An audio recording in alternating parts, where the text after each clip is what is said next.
Il se plaît à nouveau. Nous devons prier, prier, prier. Plus nous nous laissons pénétrer par la parole de Christ, plus nous comprenons que nous avons été placés dans une position qui permet que chaque fois que nous prions, Dieu nous exauce. Dans une position qui permet à Dieu de travailler à travers nous. Il travaille encore dans ce monde à travers nous. Plus nous comprenons le mystère de Christ, plus nous acquérons les connaissances sur la parole de Christ, plus il se crée en nous la confiance totale à Dieu, plus il se crée en nous des attitudes intérieures qui ne nous permettent jamais de douter de Dieu. Même si euh, euh, je prie pendant longtemps pour un sujet et que ce sujet-là, en fait, l'exaucement, ce sujet ne s'est pas encore manifesté. Et ça m'a pris beaucoup de temps.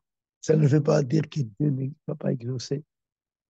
Comme je l'ai dit dans les passés, l'exaucement à la prière, en fait, Dieu nous exauce au moment même où nous prions. Nous recevons notre exaucement juste au moment où nous avons fini de prier, nous prions. Mais la manifestation de cet exaucement peut soit coïncider avec les moments où nous avons été exaucés, ou soit venir après. En fait, généralement, nous vivons la manifestation de notre exaucement juste après avoir prié. Ça peut prendre 1 heure, ça peut prendre 1 minute, ça peut prendre 30 minutes, ça vient après. Mais de manière particulière, ça vient, au fait, ça coïncide avec le moment de l'exaucement. Il faut que chaque enfant sache que chaque fois que je prie, je suis exaucé. Alors, on me demande de me maintenir dans la foi. Pourquoi? Parce que cette foi-là fera que la manifestation de l'exaucement que j'ai obtenu au moment où j'ai prié puisse être rendue possible. Donc, il faut qu'on sache, les connaissances certaines, que nous sommes toujours exaucés. C'est nous qui avons été lavés par le sang de Jésus. C'est nous qui avons été rendus irrépréhensibles, sans reproche devant Dieu. Nous avons été rendus saints. C'est nous en faveur de qui le sang de Jésus parle. Le sang qui parle est mieux que le sang d'Abel. Si le sang d'Abel accusait Caïn pour son forfait, il n'y en est pas ainsi du sang de Jésus. Le sang de Jésus parle toujours de ce que le Seigneur nous a obtenu à la croix. Les acquis de la croix, c'est ce que proclame le sang de Jésus. Et des fois, même quand nous ne prions pas, le sang de Jésus qui se parle à notre place. Parce qu'Abel était déjà décédé, mais son sang continue à parler. Et la Bible dit que le sang de Jésus parle mieux que le sang d'Abel. Vous rendez compte? Nous devons savoir que nous sommes dans la liste des gens qui doivent toujours être exaucés. Il est hors de question qu'un seul instant, nous puissions penser que Dieu ne nous exauce pas. C'est lui qui a dit que je me suis fait trouver par ceux qui ne m'ont pas cherché. Et je vais m'exaucer ceux qui ne m'ont rien demandé. Vous vous rendez compte? Donc, il est capable d'accomplir des choses extraordinaires. Mais Dieu n'accomplit pas des choses dans nos vies parce que nous devons présenter, nous devons prier en pleurant. Parce que les gens pensent qu'en pleurant, Dieu peut les exaucer. Dieu n'exauce pas le pleur. Dieu n'exauce pas nos émotions ni nos sentiments. Dieu exauce la foi. Il a besoin de la foi. Voilà pourquoi il nous rassure avec beaucoup de promesses, des promesses qui peuvent nous stabiliser sur le point, qui peuvent nous aider à libérer la foi afin que nous puissions être exaucés. Plusieurs promesses. Voici l'assurance que nous avons auprès de lui. Si nous demandons quelque chose sans sa volonté, il nous écoute. Et si nous savons qu'il nous écoute, nous savons que nous possédons déjà la chose demandée. Qu'est-ce qui permet à Dieu d'accomplir ses promesses dans nos vies? Qu'est-ce qui lui permet? Qu'est-ce qui les pousse à exaucer nos prières? Il y a plusieurs raisons, il y a plusieurs passages qui le disent. La Bible dit qu'en ce qui concerne toutes les promesses de Dieu, y compris les promesses concernant la prière, c'est en Christ de Dieu en Christ Jésus qu'il y a le oui de Dieu. Et nous aussi, de notre côté, nous disons Amen à cause de Jésus. Vous vous rendez compte? Donc Dieu nous accorde des promesses, mais ces promesses ne peuvent se réaliser dans nos vies qu'à cause de Jésus. Ce n'est même pas notre vie de prière. Des fois, j'amène les gens à comprendre cela. Il est bien bon de prier, mais attention, la prière est exaucée uniquement à cause de Jésus. Nous sommes dans la nouvelle alliance où une œuvre a été accomplie. Cette œuvre a été jugée par Dieu, l'œuvre la plus parfaite qui puisse exister. Dieu considère que l'œuvre de Jésus, c'est l'œuvre qui a, qui a réalisé toutes ses aspirations, disons-le comme ça. Tout ce qu'il voulait, sa volonté pour l'homme. C'est l'œuvre la plus parfaite qui puisse exister. C'est une œuvre dans les standards de Dieu, dans les standards des aspirations de Dieu, de la volonté de Dieu. Alors, cette œuvre a été agréée par Dieu et cette œuvre nous a été imputée. La relation que nous avons avec Dieu est bâtie sur l'œuvre du Seigneur Jésus-Christ, sur la personne de Christ et l'œuvre qu'il a accomplie. Tout ce que Dieu accepte en nous, il accepte à cause de Jésus-Christ. Si aujourd'hui nous sommes acceptés par Dieu, c'est à cause de Jésus. Et il a donné des promesses qui vont avec l'œuvre de la croix. Et en ce qui concerne toutes les promesses de Dieu, nous dit la Bible, il n'y a que le oui de Dieu qui se manifeste. En fait, Dieu ne nous dira jamais non quand nous nous présentons à lui en Jésus-Christ.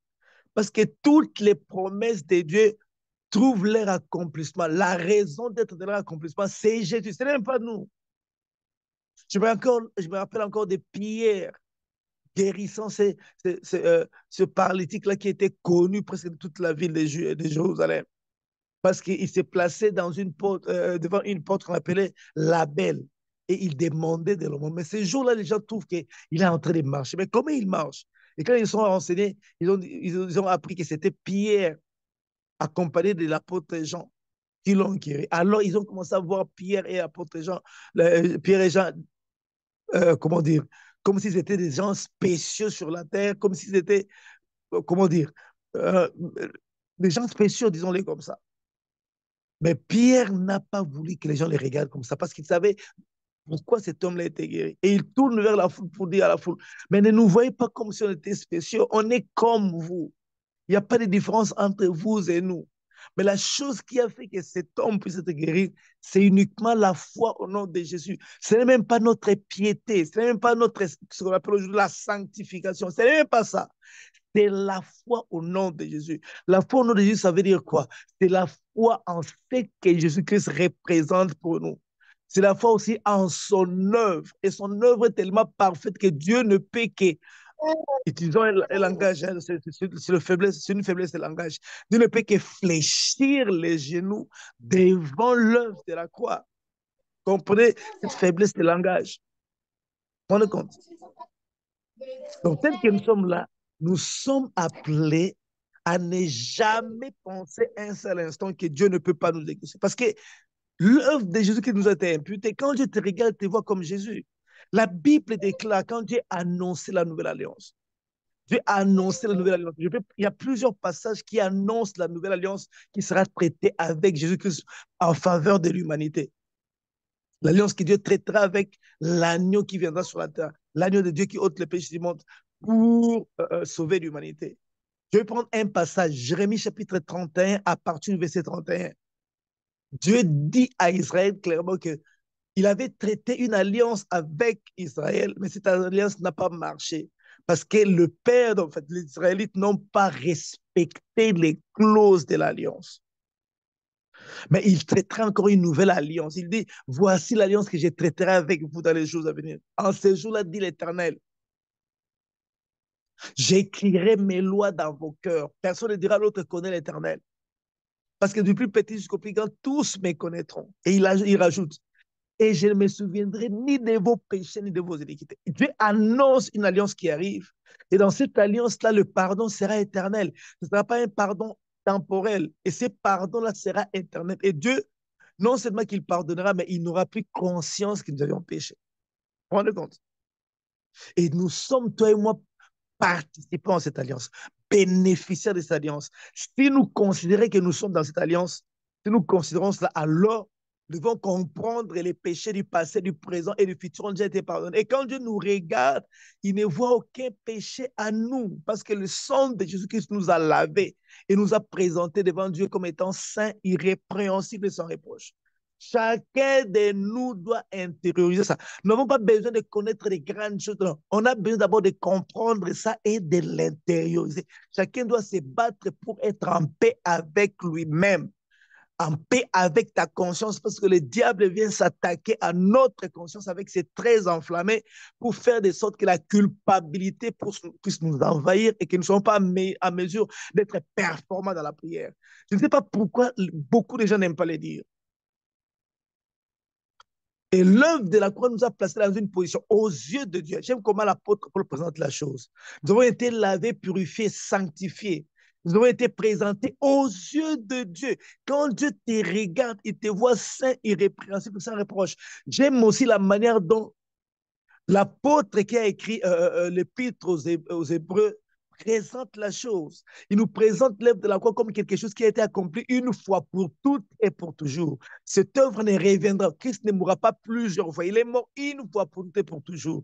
Il n'avait pas besoin de mourir plusieurs fois. Pourquoi? Parce que son sang est tellement efficace qu'il ça a ôté les péchés du monde. Le sang des boucs ne pouvait pas ôter les péchés, mais le sang de Christ a ôté les péchés du monde. Dieu considère que tel que tu as, le péché a été ôté de ta vie. Sinon, le Saint-Esprit ne viendrait pas résider en toi. Le Saint-Esprit ne cohabite pas avec les péchés. Le Saint-Esprit n'habite pas là où il y a les péchés. Il ne supporte pas les péchés. Et Dieu a fait un travail au préalable pour permettre au Saint-Esprit de venir habiter à nous. Et dans l'ancienne alliance, le Saint-Esprit ne pouvait pas habiter dans toutes les personnes, dans la vie des gens qui étaient en alliance avec Dieu. Pourquoi? Parce que le sang là avait un délai. C'était un sang qui n'a pas ôté les péchés, mais qui couvrait toujours les péchés pendant un moment. Il y avait les péchés, mais sauf que ça couvrait les péchés. Et Dieu était conscient de la chose.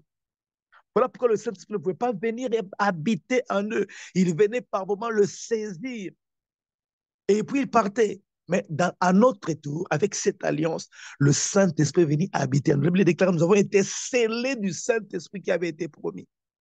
Scellés du Saint-Esprit.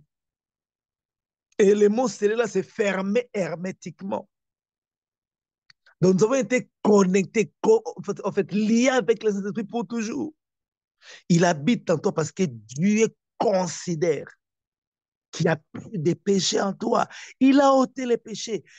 Vous savez une chose, il faut que l'Église puisse commencer à grandir, comprendre certaines choses, qu'on n'a pas voulu dire aux chrétiens sous prétexte qu'en les disant, les chrétiens se vautront encore dans la boue du péché, ils vont commencer à pécher volontairement. Mais les apôtres l'ont dit. Ils étaient remplis de cet esprit, ils ont parlé de cette vérité. Pourquoi les gens ne sont pas, en fait, ne se sont pas dit, bon, voilà, nous avons, bon, pourquoi ça n'a pas créé ce libertinage-là dont on craint aujourd'hui? Pendant que l'homme est dans la logique, si on dit la vérité, certaines vérités ne sont pas bonnes à dire, comme les gens disent. Mais Dieu n'est pas dans cette logique-là. Dieu est dans la logique de vous connaîtrez la vérité vous affranchira. Parce que de toutes les façons, on peut beau prêcher la parole de Dieu, on peut beau enseigner, mais la seule personne qui utilise ces enseignements, ces prédications pour convaincre le cœur des gens, c'est le Saint-Esprit, c'est pas nous. Nous ne sommes que des prédicateurs à qui on a donné la sémence. Et on nous demande de jeter la sémence partout. Une partie tombe sur les chemins, une autre partie tombe sur un sol rocaillé, une autre tombe sur un sol épineux, une autre tombe, c'est une bonne terre. On ne nous demande pas d'aller préparer la terre. Ce n'est pas à nous d'aller chercher une bonne terre, non. Jeter la sémence, nous a dit le Seigneur. Et lui-même sait comment la sémence sera utilisée. Ça tombera sur le bon cœur, mais ça tombera aussi sur le cœur euh, qui ne permet pas de garder cette parole-là. Ça, ce n'est pas notre problème. Nous, c'est seulement jeter la sémence. Prenez compte. Nous étions seulement la sémence. Et c'est Dieu qui convainc le cœur. C'est Dieu qui convainc le cœur des gens. Et nous faisons le travail avec le Saint-Esprit qui est capable de persuader les gens. Mon frère, ma soeur, plus nous connaissons Jésus, plus nous connaissons ce qu'il a accompli pour nous sur la croix. Des fois, j'ai envie d'exploser et d'exposer tout ce qu'il a placé en moi comme connaissance concernant le mystère de Christ. Plus nous nous approchons de la connaissance, il y a une paix éternelle qui s'installe dans nos cœurs. On n'aura pas peur de la vie, on n'aura pas peur de la mort. Et j'ai compris pourquoi beaucoup de gens se sont donnés en martyr, parce qu'ils ont connu Jésus. L'apôtre Paul dit, l'excellence de la connaissance de Christ m'a permis de tout abandonner. Il a même refusé de se remarier à cause de l'excellence de la connaissance de Christ. Il voulait être, en fait, être en possession de cette connaissance. Il voulait, en fait, je ne sais pas comment expliquer cela. L'excellence de la connaissance de quoi? De Christ, pas autre chose. Et je l'ai dit hier, ils annonçaient Jésus et ils témoignaient de Jésus. Aujourd'hui, on nous amène plus vers des futilités qu'est Christ. Il y a des gens qui connaissent uniquement Christ sans connaître beaucoup de choses, mais ils vivent une vie chrétienne efficace, épanouie parce qu'ils sont en connexion personnelle avec Jésus-Christ, qui est vivant, qui habite nos cœurs. Et certaines choses doivent être ôtées de nos têtes pour nous permettre de vivre la vie chrétienne comme Dieu veut que nous puissions vivre. Donc je disais, tel que tu es là, tu ne peux jamais avoir, ne permets jamais à ces pensées-là qui puissent te dire, voilà, tu ne peux pas être exaucé. C'est faux. Tout ce que je suis en train de dire, je suis en train de te donner des éléments bibliques qui attestent que toi, tel que tu es là, tu appartiens à une alliance, tu as reçu des positions qui ne te permettent pas de ne pas être exaucé. Tu seras toujours exaucé par Dieu parce que Dieu s'attend à ce que tu pries. Dieu s'attend à ce que tu ouvres ta bouche et tu commences à parler parce qu'il travaille à travers toi. Il travaille avec toi et ta bouche est l'un des instruments qui permet à Dieu de travailler. N'oubliez pas que je vous avais dit ici, quand nous lisons la parole de Dieu, nous comprenons une chose. À l'origine, Adam ne travaillait pas de manière à suer. Son travail ne se résume pas à la sueur de son front. Il ne pouvait pas travailler, transpirer. Il ne travaillait pas avec ses mains parce que Dieu ne travaille pas avec ses mains. Dieu ne travaille pas avec ses mains. Chaque fois qu'on parle de la main de Dieu, c'est une figure de rhétorique. Parce que Dieu est esprit. Qui a déjà vu la main de Dieu? Mais il utilise des termes pour, en fait, un langage pour nous faire comprendre exactement la pensée qui est bande de son cœur. Et il prend des éléments humains pour nous expliquer certaines choses. Mais en réalité, Dieu ne travaille pas avec ses mains. Dieu travaille avec sa parole. La Bible déclare, nous savons, nous connaissons que toute chose a été créée par la parole de Dieu. Les invisibles comme des visibles ont été créés par la parole de Dieu. Au commencement était la parole, et la parole était avec Dieu, et la parole était Dieu. Elle était au commencement avec Dieu, et rien de ce qui a été créé n'a été créé sans elle. Tout a été créé par la parole de Dieu. Donc Dieu travaille à travers la parole. Il libère la parole, les choses se créent. Il travaille avec sa parole. Et quand il a créé Adam et Ève avant qu'ils pêchent, ils étaient en fait la parfaite réplique de Dieu sur la terre. Adam n'avait pas besoin de travailler avec ses mains. Il parlait, les choses s'accomplissaient. Il a perdu cette faculté quand il a péché. Mais Christ est venu nous rétablir dans notre position que nous avions en Adam avant la chute. Il nous a même donné plus que ça parce qu'Adam n'était pas habité par Dieu. Dieu n'habitait pas l'esprit d'Adam. Il n'avait pas encore la vie éternelle en lui. La preuve en est qu'il y avait un arbre de la connaissance du bien et du mal au milieu du jardin. Il y avait aussi un arbre de vie. Et on lui a proposé de manger l'arbre de vie par Dieu, mais il est allé manger d'abord l'arbre de la connaissance du bien et du mal. Et cet arbre de vie symbolise Jésus. Et toi et moi, nous avons Jésus en nous. Donc nous sommes un peu différents, un peu plus avantagés qu'Adam et Ève à leur création, avant d'avoir péché. Si Adam et Ève, je l'ai dit ici, Adam était une âme vivante, mais Christ est un esprit vivant, a engendré des âmes vivantes. Christ est en train d'engendrer des esprits vivifiants. Si Adam était esprit, âme et corps uniquement, mais nous ne sommes pas comme ça. Nous sommes esprit, âme et corps et Saint-Esprit qui habite en nous. Nous sommes un peu plus avantagés qu'Adam. Ce sont les choses que chacun doit connaître. Nous devons tous connaître ces choses. Alors, nous sommes exaucés parce que Dieu l'a décidé ainsi. Le statut qu'il nous a donné de saint, irrépréhensible, ça reproche devant ses yeux. Le statut qu'il nous a donné d'enfant de Dieu, c'est un statut que personne n'a mérité. La seule personne qui méritait ça, c'était Jésus. Mais son œuvre de la croix nous a conféré ce statut-là. La Bible déclare, celui qui n'a point connu le péché. Qui est celui qui n'a point connu le péché? C'est Jésus-Christ. Dieu l'a fait devenir péché pour nous, afin que nous devenions en lui la justice même de Dieu. Donc, il y a un transfert qui avait été fait.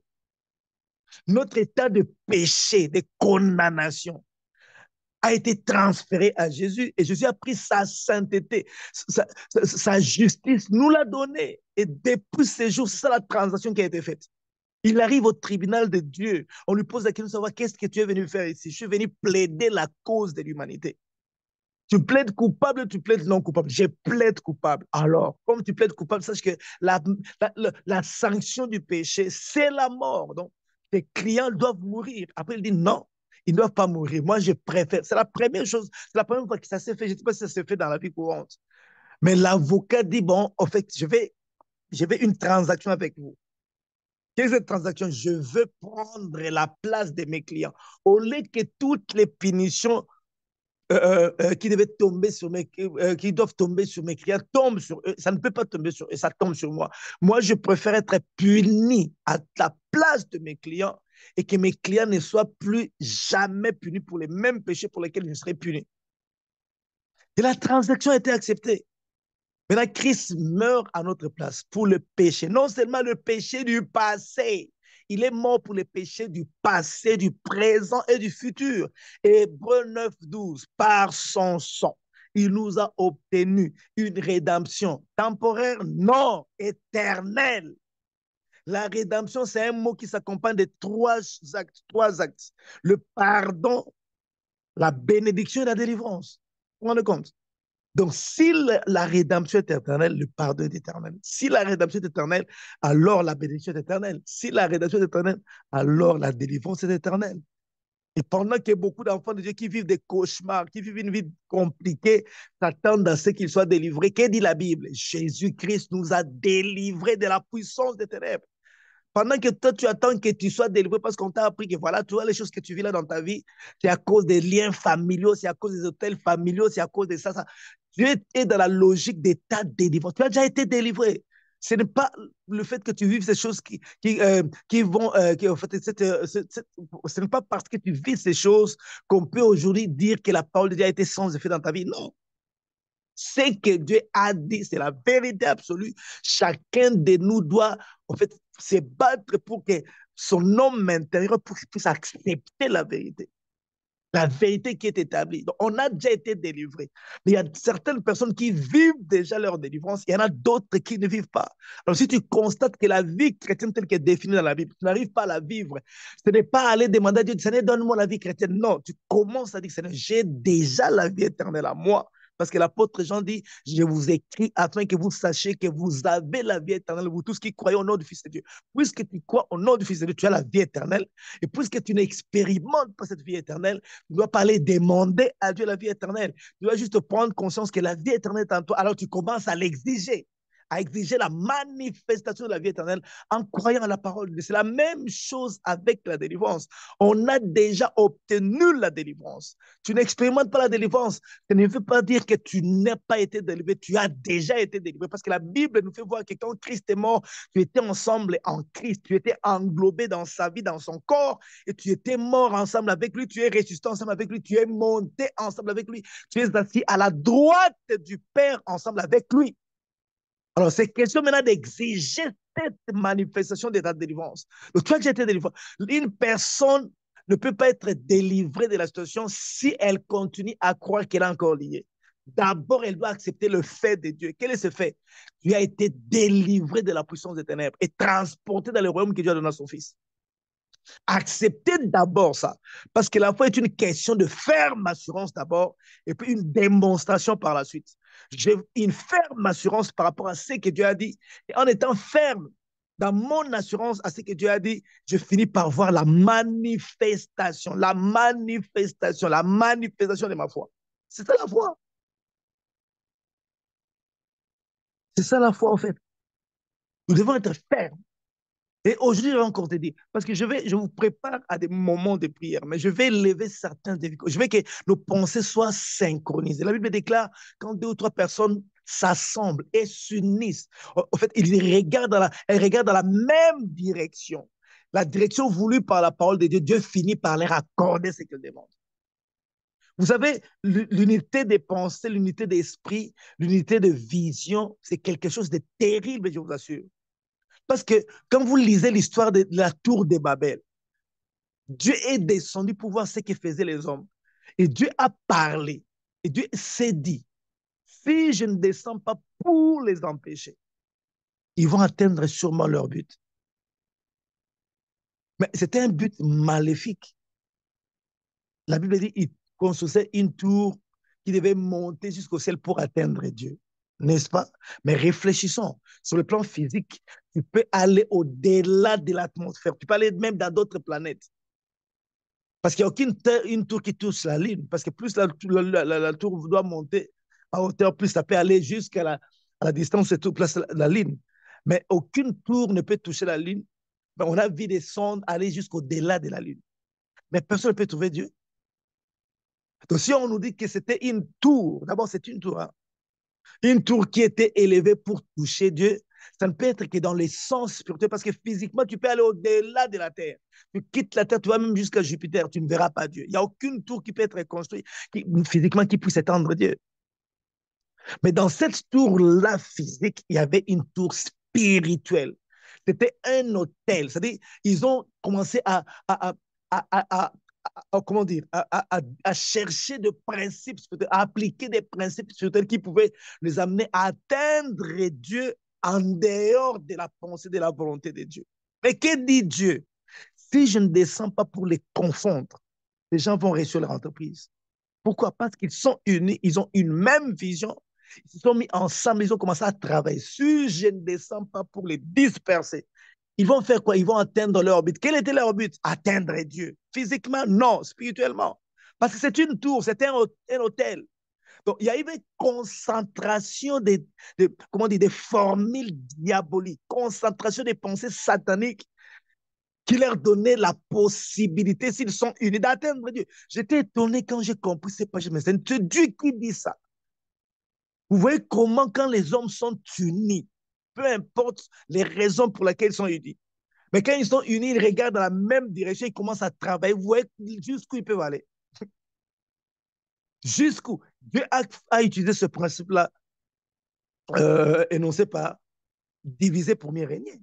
Dieu a fait ça. Il les a divisés pour régner. Sinon, ils auraient atteint Dieu. Et ce n'est pas un ange qui le dit, c'est Dieu qui dit. Il risque de m'atteindre. D'où je les disperse. Et si les gens peuvent s'unir pour une mauvaise cause, les pensées synchronisées, ils sont tous ensemble, ils regardent dans la même direction, ils se mettent à travailler. Et Dieu dit qu'ils peuvent réussir, même si cette entreprise est une entreprise maléfique, contre ses desseins.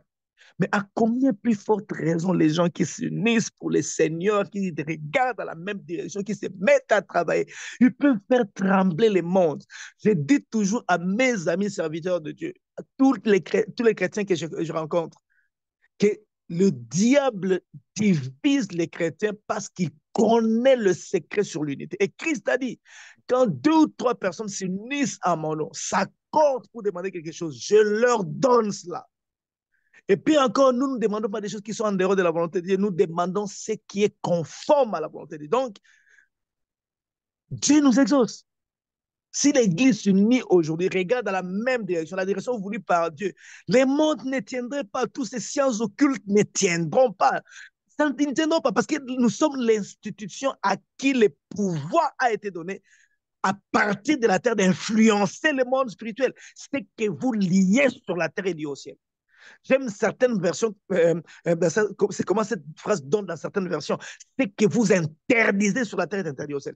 C'est que vous êtes désapprouvés sur la terre. C'est nous qui commençons d'abord par poser des actes afin que les ciels puissent répondre dans la même direction que l'acte que nous avons posé. Mais nous qui détenons la puissance des puissances, nous voilà au bas de l'échelle. Nous voilà écrasés par des petites puissances venant du diable, des loges maçonniques, sataniques. Ces gens-là dominent le monde alors que c'est nous qui devons dominer le monde. Romains 4, je crois 13, si je m'abuse.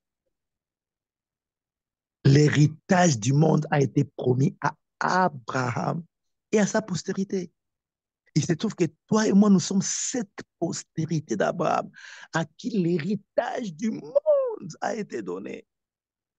La bêtise humaine fait que les chrétiens ne puissent pas répondre favorablement à cette parole qui a été libérée. Mais comme Dieu tient toujours parole, Alors, il a pris toutes les dispositions pour qu'un jour nous puissions vivre cette réalité. Et le millénium du Christ, le règne millénaire du Christ sur la terre, c'est le moment où toutes les promesses de Dieu qui n'ont pas été accomplies dans cette vie avant l'enlèvement de l'Église puissent être accomplies. Nous ne quitterons pas cette terre. Cette terre ne sera pas jetée au feu. Et la nouvelle terre n'apparaîtra pas si nous ne vivons pas toutes les promesses faites à l'humanité par Dieu. Et c'est Christ qui viendra dans son règne millénaire avec l'Église sur la terre. Cette même terre viendra faire de sorte que ses promesses, parce que Dieu ne peut pas rester avec la dette des gens. Dieu paye toujours ses dettes. Et tout ce qu'il a prononcé comme promesse, en tout cas, nous vivrons cela. Là, il ne sera plus question de la foi parce que Christ sera sur la terre ensemble sur cette même terre. Et toutes les promesses s'accompliront dans son règne millénaire. Mais ce n'est pas qu'il veut que ça s'accomplisse seulement dans ce règne millénaire. Maintenant même, il veut que ces promesses deviennent notre vie. Mais nous sommes lents à comprendre les choses. Et nous ne suivons pas les rythmes de Dieu. Vous vous rendez compte? Alors, ils se sont assemblés pour une entreprise maléfique, une entreprise de ténèbres. Mais Dieu dit, ah, ces gens sont unis comme ça. Et en plus, ils regardent dans la même direction, ils se sont mis à travailler. Il faut que je descende, que je les disperse, sinon ils vont atteindre leur but. Et je vous assure, mes frères, ce n'était pas un but naturel. Il n'y a aucune tour qui puisse atteindre Dieu. Une tour naturelle ne peut pas atteindre Dieu. On a aujourd'hui Burj Khalifa. Je ne pense pas que la tour de Babel dépassait Burj Khalifa. Je ne sais pas. Je ne pense pas. Même la tour de Shanghai, là, je ne pense pas que la tour de Babel dépassait cela. Donc, on ne peut pas construire une tour qui puisse aller, même si ça s'élève jusqu'au-delà de l'atmosphère, ça ne pourra jamais atteindre Dieu physiquement. C'était une chose, quelque chose de spirituel là-dedans. Nimrod, ce n'est pas son vrai nom.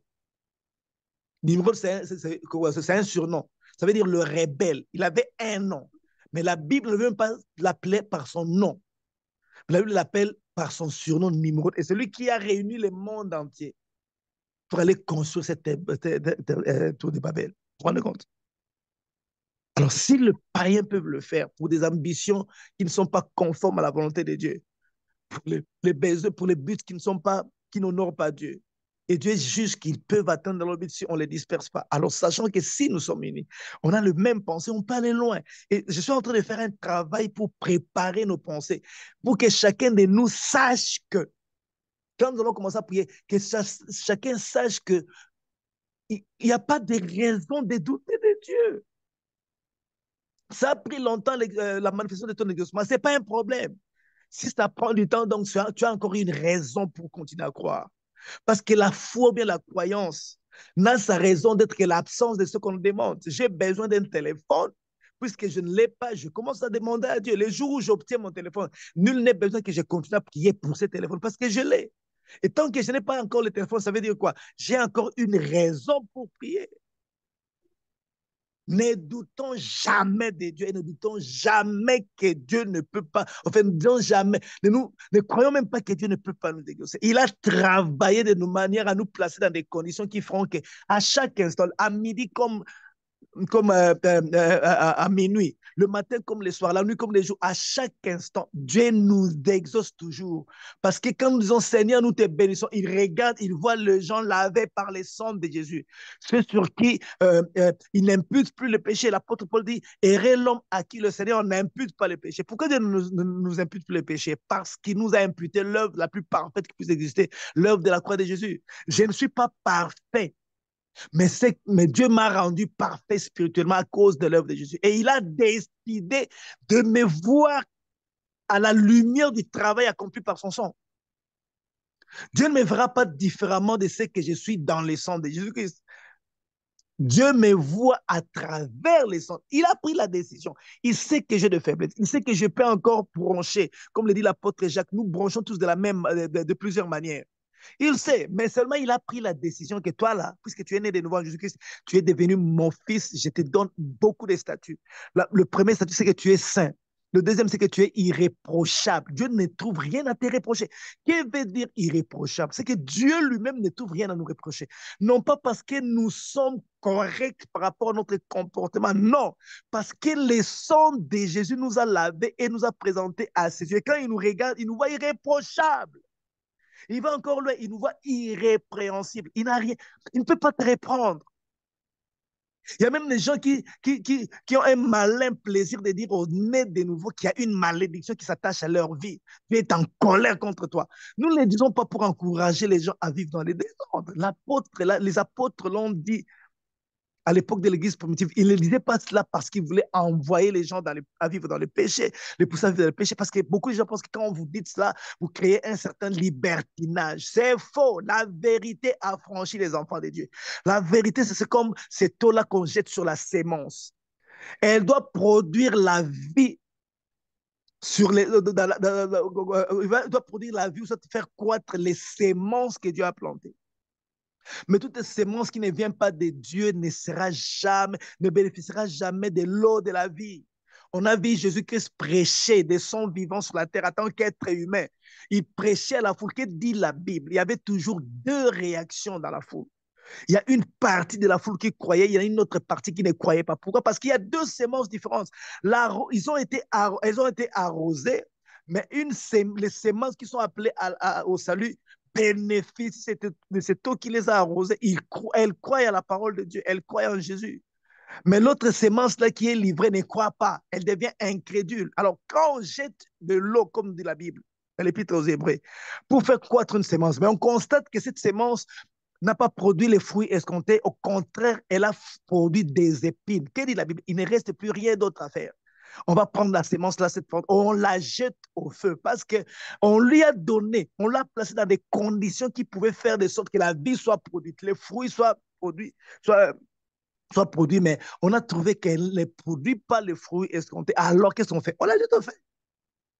Si la parole de Christ, la vérité de l'évangile, produit dans une personne un mauvais comportement, je crains que cette personne soit née de nouveau. Parce que la parole de Dieu produit toujours les fruits voulus par Dieu. On ne peut pas s'empêcher d'arroser les champs parce qu'on a peur que si on arrose les gens, il y aura certaines personnes qui deviendront incrédules. On doit parler de ce que Dieu nous a recommandé de parler, la vérité que Christ a pardonné les péchés du passé, du présent et du futur. Ça, ce n'est pas une licence pour les péchés, ce n'est pas pousser les gens à vivre dans les désordres, non, c'est dire simplement la vérité pour leur donner les moyens de contrer les attaques du diable au niveau de leur conscience. Tel que je suis là, je ne vois aucune raison même pour demander à Dieu pardon. Quand je l'ai dit aux gens, ils disent, mais toi tu exagères. Je n'exagère pas. J'ai été pardonné. La Bible, c'est une parole qui a, en fait, qui est une parole à trois dimensions, disons-les comme ça.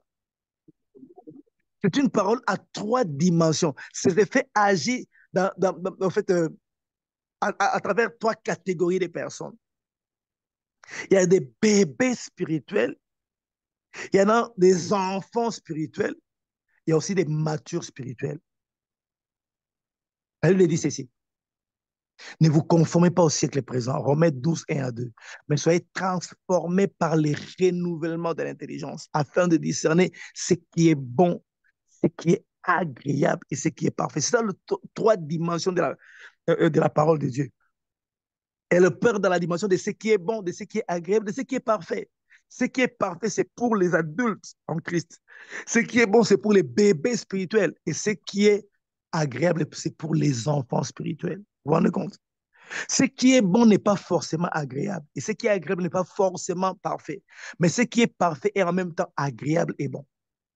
Et Dieu nous amène vers la perfection. Mais en attendant qu'il nous atteigne à la perfection, il nous donne des paroles dans une dimension au fait, qui correspondent à la dimension dans laquelle nous nous trouvons. Si on est encore bébé spirituel, il y aura des paroles concernant le bébé spirituel qui vont alimenter notre foi. Des paroles concernant les matures risquent de nous détruire des fois, risquent de nous embrouiller. Mais quand on est né de nouveau, Dieu finit toujours par faire de sorte que cette confusion créée par la parole de Dieu puisse un jour, de cette confusion puisse naître la lumière.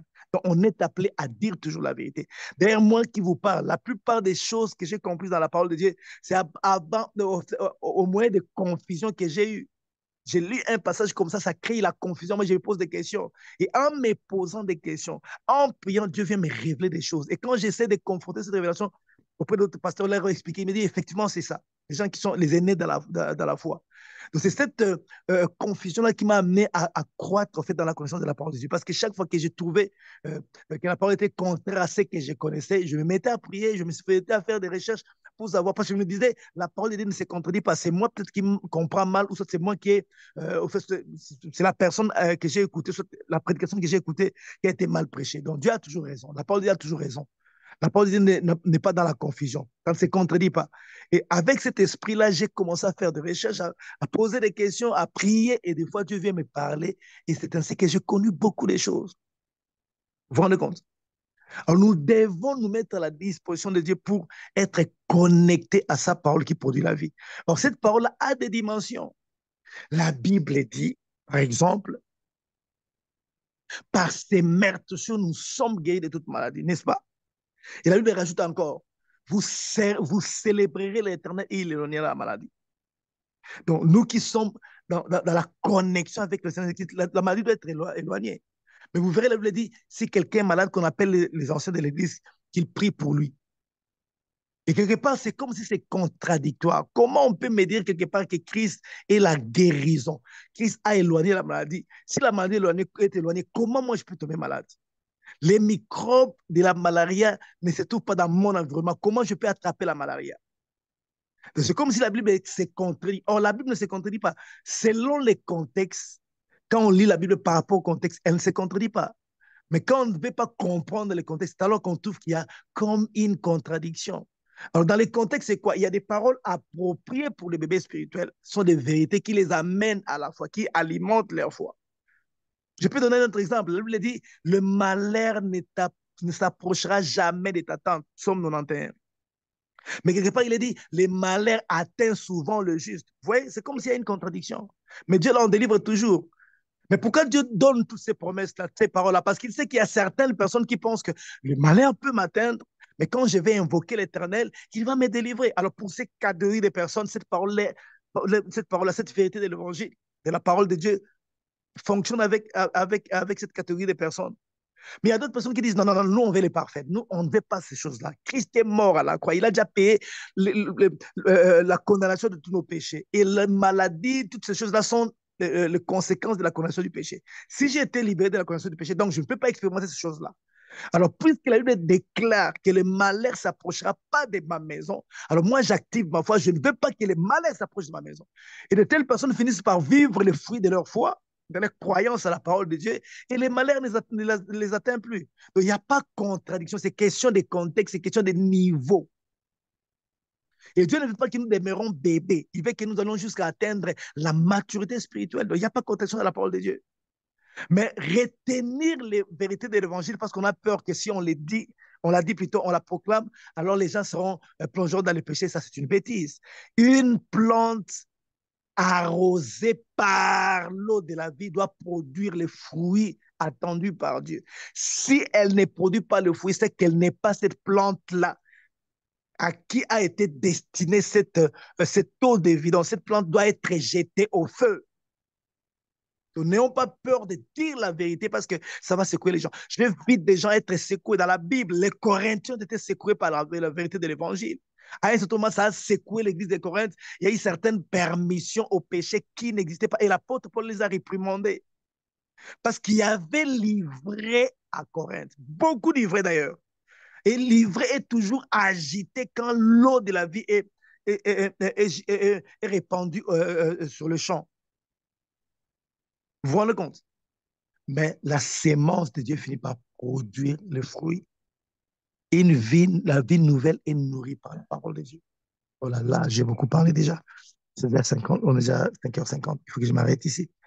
Alors, j'ai dit toutes ces choses pour vous amener à comprendre que si vraiment nous nous basons sur la parole de Christ, il n'y a aucune condamnation, mon frère, ma soeur. Il y a maintenant que nous parlons, il n'y a aucune condamnation. Il a effacé l'acte dont les ordonnances nous condamnaient et qui subsistait contre nous. Il a détruit à l'écloi la croix. Il n'y a même pas un démon qui soit là pour se constituer en barrière contre nos prières. Parce qu'il y a encore des prédicateurs qui continuent à dire, voilà, Daniel a prié. Alors, comment dire, le prince de Perse, comment dire, s'est interposé entre sa prière et Dieu. Ça, c'était l'ancienne alliance. Le prince de Perse n'était pas encore vaincu. Le diable n'était pas encore dépouillé. Nous sommes à l'époque où Satan était dépouillé. Tout ce qu'il avait comme autorité, comme pouvoir volé à l'homme, lui a été ôté. Il exerce son autorité que chez les païens qui sont ignorants. En Christ Jésus, comme je dis, Seigneur, je t'ai béni. Je suis transporté dans la présence de Dieu. Je ne le vois peut-être pas, mais chaque fois que tu te mets à prier, même si tu marches en cours de route, ton esprit est dans la présence de Dieu. Il n'est plus question que la prière puisse quitter le ciel, la terre, pour monter vers le ciel et que les gens puissent s'approprier de cette prière, s'interposer entre toi et Dieu. Ça n'existe plus. Christ nous a englobés dans sa mort, nous a menés dans la présence du Père. C'est à nous de prendre conscience que chaque fois que tu pries, tu penses à Dieu, tu es parfaitement dans la présence du Père, dans le lieu céleste. Et mieux encore sur la terre, il est dans ton cœur. Les chrétiens, quand ils prient, ils ont tendance à regarder au ciel, comme si Dieu est loin. Il est dans ton cœur. Tu peux même te mettre à prier, mais tu focalises tes pensées sur ton cœur, là où Dieu réside. Et je veux que tu saches qu'en aucun jour, Dieu refusera de t'accorder ce que tu lui demandes si cela est conforme à sa volonté. Tous les problèmes, c'est que nous devons chercher à prier selon sa volonté. Et sa volonté est exprimée dans sa parole. Toutes ses promesses expriment sa volonté parfaite. Alors, qu'est-ce qu'il faut faire maintenant? Il faut localiser les promesses qui concernent nos situations et commencer à ramener à Dieu ses promesses, lui parler de ses promesses qui, qui vont avec notre situation afin que notre situation puisse changer. Tu es malade, il y a des promesses concernant la guérison. Tu manques d'argent, il y a des promesses concernant l'argent. Sur les travaux, l'œuvre de tes mains doivent prospérer. Chaque étape de la vie chrétienne, chaque aspect de la vie de l'homme sur la terre correspond à pas une promesse, à plusieurs promesses. Les promesses de Dieu touchent tous les aspects de la vie de l'homme sur la terre. Donc, on peut toujours puiser dans ces promesses pour changer notre situation. Et hier, j'avais dit, il dit à Ésaïe, je mets mes paroles dans ta bouche, je te couvre de l'ombre de ma main, afin que tu étendes les nouveaux cieux et que tu fondes une nouvelle terre. Pourquoi? Parce que Dieu a parlé pour étendre le ciel, Dieu a parlé pour fonder la terre. Maintenant, il nous confie le même travail. Tu veux changer ton environnement, tu veux changer l'environnement de ta famille. C'est à toi de parler. Parce que déjà, la parole de Dieu dans ta bouche et le Saint-Esprit. Vous recevez une puissance quand le Saint-Esprit viendra sur vous. Il est déjà venu sur toi, il est en toi. Donc, cette puissance-là, tu l'as. Éphésiens 1,19, il y a envers nous qui croyons l'infinie grandeur de la puissance de Dieu, c'est manifestant avec efficacité par la vertu de sa force, par la vertu de sa force. Cette puissance se manifeste avec efficacité. C'est la puissance infinie de Dieu. Si nous continuons jusqu'en bas, qu'est dit la Bible? C'est la puissance que Dieu a utilisée pour ressusciter Jésus-Christ d'entre les morts. C'est cette puissance-là qui se dégage de toi chaque fois que tu crois à la parole de Dieu, mon frère et ma soeur. La puissance qui ira ressusciter Jésus-Christ. Il y a un jour où le diable a concentré toutes ses forces. Il a réuni toutes ses forces. Il dit, ce type-là avait dit qu'il va ressusciter. Il faut qu'on l'empêche de ressusciter. Les jours où le diable a concentré toutes ses forces, tous ses moyens pour bagarrer avec lui. C'est les jours de la résurrection. Mais en un clin d'œil, le Seigneur est ressuscité. Toute sa force a été paralysée. Pourquoi? Parce qu'il y a une puissance qui a agi ce jour-là. Et qui dit la Bible? Il y a envers nous qui croyons l'infinie grandeur de la puissance de Dieu. Cette puissance même qui a ressuscité Jésus-Christ dans la mort. C'est cette puissance qui se dégage. Mon frère, ma soeur, soyons focalisés sur ces choses que Dieu a dites.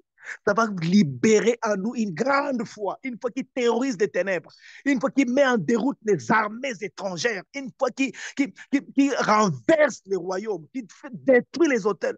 Nous sommes en position de dominer, d'écraser les forces des ténèbres, de déloger Satan des positions qu'il avait prises. C'est nous qui les faisons. Ce n'est pas Dieu qui descendra pour le faire. Il a déjà transféré l'autorité. Je vous donne l'autorité de marcher sur les serpents et les scorpions et sur toute la puissance de l'ennemi et rien ne pourra vous nuire. Voici les miracles qui accompagneront ceux qui auront cru. Ils chasseront les démons. Mais je suis étonné de voir les enfants du Seigneur. Viens combattre pour moi. Il y a même des chansons des chrétiens qui appellent Dieu à venir combattre. Il ne viendra pas combattre. Il a déjà écrasé Satan. Il nous a offert la victoire. Et c'est à nous d'imposer au diable la position qui lui a été donnée. Mais malheureusement, il y a encore des chrétiens qui demandent à Dieu d'envoyer les anges. Dieu envoie les anges. Dieu vient combattre à ma place. Il ne viendra pas malheureusement. Il a déjà fait tout ce qu'il devait faire et il nous a transféré l'autorité parce qu'il veut que nous soyons au-dessus du diable. Il nous a créés au-dessus du diable. À un moment, Adam a commis la bêtise de se placer sous les diables. Christ est venu écraser les diables pour nous replacer au-dessus du diable. Mais il faut que nous nous comportions comme les gens qui sont au-dessus du diable. N'ayez pas peur de lui. N'aie pas peur des songes, n'aie pas peur de ce que tu vis. Tu y es en Christ. Tu écrases le diable. Je suis en train de te préparer pour que tu comprennes que nul ne peut empêcher ta prière d'être exaucée. Nul. La seule personne qui peut le faire, c'est toi-même. Si tu ne crois pas à la parole de Dieu, tu empêches de travailler. Mais en dehors de toi, il n'y a personne qui puisse empêcher ta prière d'être exaucée. Je te l'ai dit.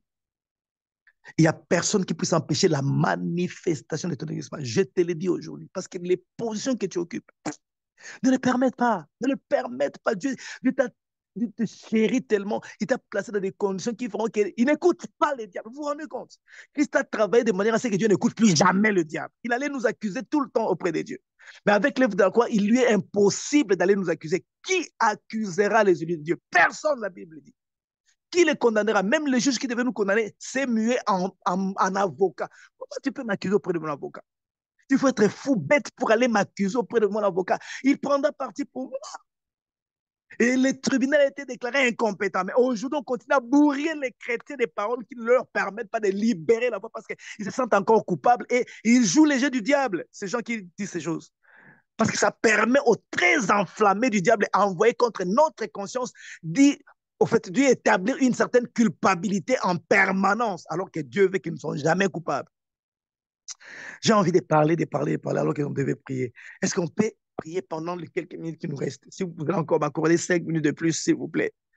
Priez, dis Seigneur, dis au Saint-Esprit, aide-moi à intérioriser la parole de Christ. Dieu s'attend à ce que toi, tu terrorises les diables. Et tu ne sauras jamais terroriser les diables si tu ne t'assois pas suffisamment sur la parole de Dieu. Tu ne fais pas ce que disent nos amis ivoiriens. Tu n'es pas collé et cimenté sur la parole de Dieu. Je n'accepte rien. Mes réalités, je les refuse. Les cauchemars, là, j'en ai rien à foutre. Je n'accepte pas ça. Je dors, je vois comment tu es. Je me réveille, je dis, je ne suis pas là. Les négatifs, là, ne me concernent pas.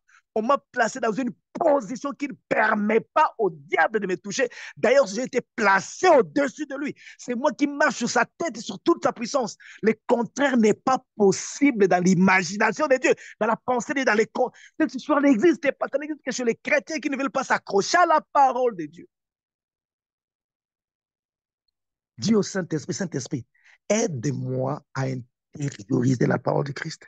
Aide-moi à être focalisé sur Christ, ou Christ ou rien. Je n'accepte pas tout ce qui est en dehors de ce que le Seigneur m'a donné à la croix. Je n'accepte que ce que tu as dit. Oh, ces envoûtements, ça me méconnaît. Les chrétiens qui ont peur de l'envoûtement, un chrétien qui a peur de faire même de l'aumône parce qu'on lui dit, tu vois, ce type-là, tu ne connais pas son état d'amour. Tu donnes ton argent, il va travailler ton argent. Comment tu peux travailler mon argent, moi qui suis bâti sur qui bénéficie de l'alliance de Golgotha. Et les gens, l'amour a refroidi. On a peur de faire certains bons actes parce qu'on a peur que ces gens-là puissent, comment dire, se servir de nos chances. Ça vient d'où cette histoire-là? Ça n'existe pas dans la Bible. Tout vieillard est réputé être un sorcier. Quand on voit un vieillard comme ça, on a peur. Non, non, non, non, non, non, non. C'est pas ce qui a été dit dans la Bible. Je te donne mon argent, tu veux travailler ça. Mais tu meurs. Tu n'as pas besoin de prier pour ça. Tu meurs. L'alliance que j'ai avec Dieu ne permet pas ce genre de choses. Moi, je te fais du bien, tu veux me faire du mal en retour. Physiquement, c'est possible, tu peux quand même atteindre, mais spirituellement, c'est pratiquement impossible. Je n'ai même pas besoin de prier. La conscience que j'ai du mystère de Christ, de ma position, active les anges qui vont te mettre en difficulté. Mais aujourd'hui, les chrétiens prient, Seigneur, garde-nous, protège-nous, sécurise-nous. S'ils prient la nuit, ils prient pour la protection. Les chrétiens, généralement, quand ils prient la nuit, ils prient pour la protection parce qu'ils pensent qu'il y aura des démons, il y aura des sorciers. C'est ce qu'on nous a bourré la tête, c'est ce qu'on a placé dans notre tête. Mais en réalité, je ne sais pas quoi dire, mes frères et sœurs. Dis au Saint-Esprit, prépare, reconfigure mon esprit de manière à ce que la parole du Christ puisse trouver sa place dans mon cœur. Que je ne vois plus rien d'autre. Rien d'autre. Rien d'autre que ce que tu as dit.